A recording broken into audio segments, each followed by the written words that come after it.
I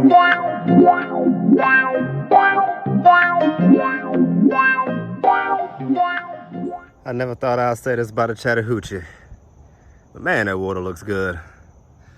All right, Jailhouse Chronicles story part 2. This is the time I smoked some Suitcase marijuana. So I was actually sent to the hole. I want to say I was in jail for about 9 months, and they just repainted the cells. They repainted all the cells, and we had, as you can know, we have a lot of idle time in jail. A lot of idle time. Idle times, idle hands. So what my smart butt started to do, I started getting so bored, I started chipping the paint. And the sheriff came in, and the lieutenant, whatever he was, warden, came in, did an inspection. We have an inspection like once a week. It's supposed to be every morning, but the big one is when he comes around and walks around with all the other lieutenants and captains and all that stuff. And I remember my roommate was like, "Hey man, I don't mean to, press you, but," he said, if you're doing that to that paint and they say something about it, I just want to let you know, like, I'm not going to take. I said, no, I got you, bro. I'll take ownership of it, not thinking much of it. But no, they did an inspection. We was all standing outside, sitting there. And he said, "Hey, the lieutenant was like, who chipped this paint?" And I was like, oh God. And I was like, yo, it's me. His exact words was, "Put his ass in the hole." So I packed up all my stuff and they sent me to the hole, solitary confinement. For those of you who don't know, solitary confinement is you actually being locked up in a cell. They take you to a whole different quarter and they lock you up in a cell for 23 hours out the day.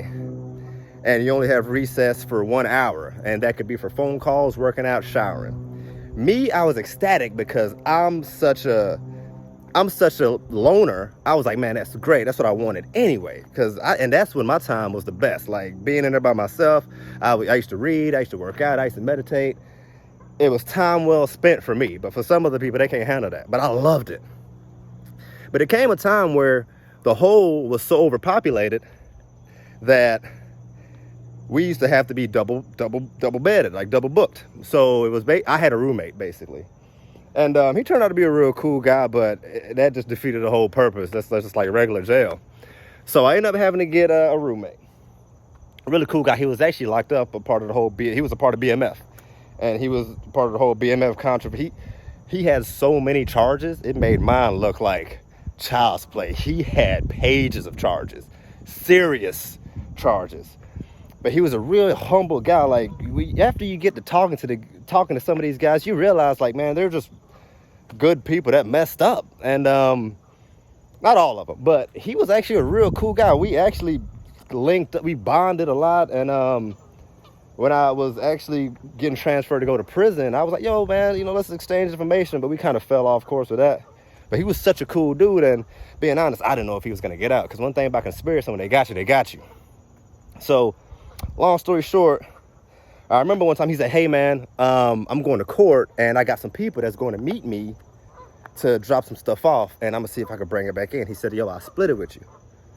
And I was like, "You know what, bro?" I said, I'm really trying to keep a clear mind. I really don't do it like that. But he was like, he said, "Look, I have some, some stuff we could, because I said, I bet." Because at the time I used to smoke, and man, I don't know what they told you, but after going so long without smoking and the stuff we used to smoke, it used to be so minuscule. We used to roll it out of the toilet paper wrapper, and we call them sticks. They used to be so thin, but that little stick would get you so high. One of the best highs you'll ever have.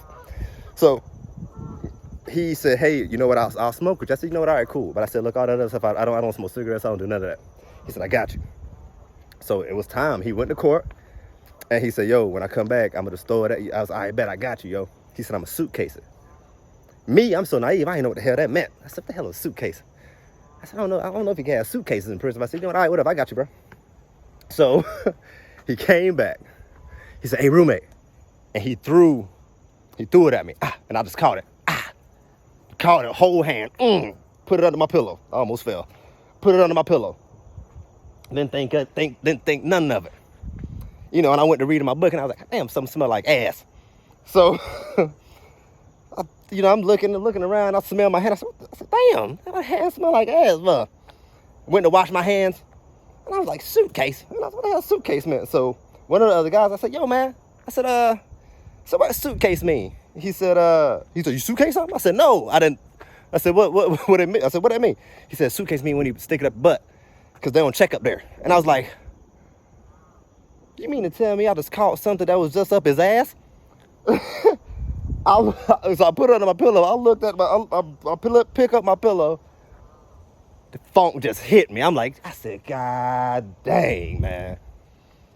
End up changing my sheets, washing my sheets. He came back and I gave it to him. I said, yeah, and I didn't get mad. I was like, yo, man. And he was like, yo, my bad, yo, I just, you know. But he was like, yo, you good? Or I said, yeah. But guess what I did? I smoked it. So that was the first time I could actually say I smoked something that came from somebody's butt. And that was the highest I've ever been. And that's my jail story, man.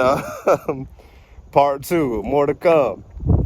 Y'all take it easy, man. Remember, time is your greatest currency. Don't trick yourself out the street, man. I will never go back to prison again in my life. I got it in 2010. I almost fell again.